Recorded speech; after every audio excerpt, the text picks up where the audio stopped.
we've seen over the past 12 months a tendency of investors investing a lot more in the east side of the Plateau. This could be explained only by the transactional volume of an increase of 45% in the east, which is very considerable.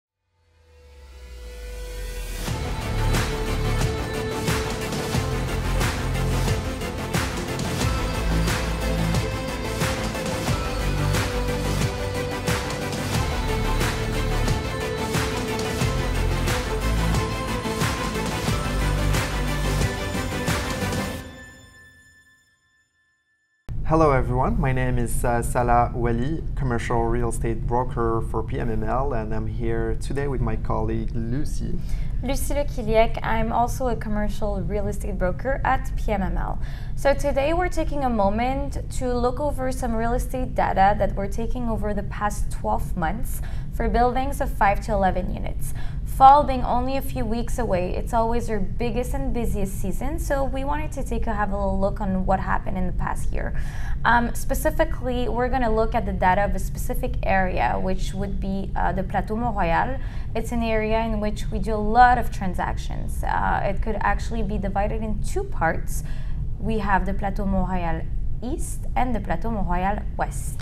Definitely, and in terms of data, we're gonna talk more specifically about buildings from 5 to 11 units, and we're gonna take a look at three most important ratios. So we have the volume of transactions.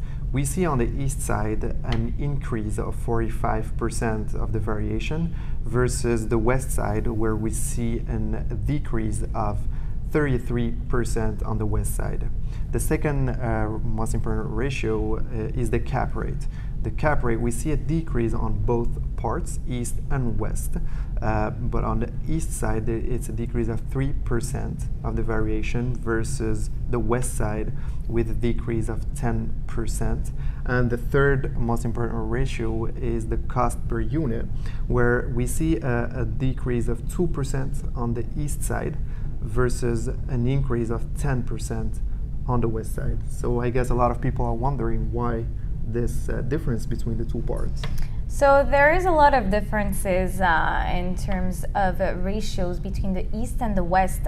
We've seen over the past 12 months a tendency of investors investing a lot more in the east side of the Plateau. This could be explained only by the transactional volume of an increase of 45% in the east, which is very considerable.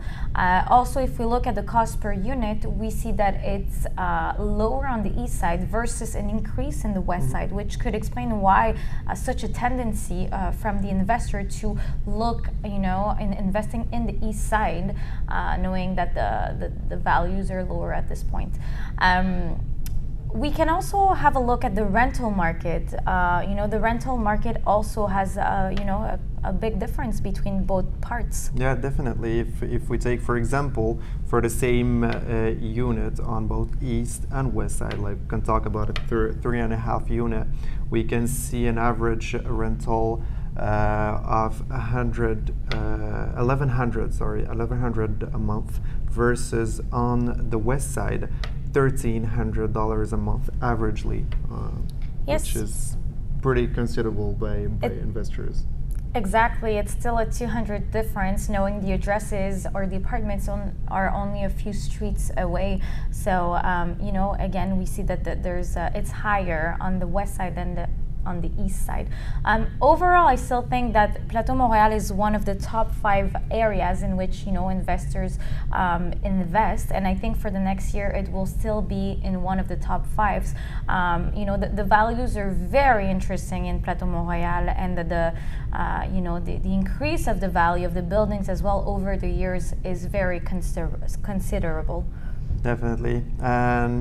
If you have any questions about everything that's been presented today, do not hesitate to send us your questions. My name is Sanaa Benzakour and Lucie Lequiliec. Thank you. Thank you so much.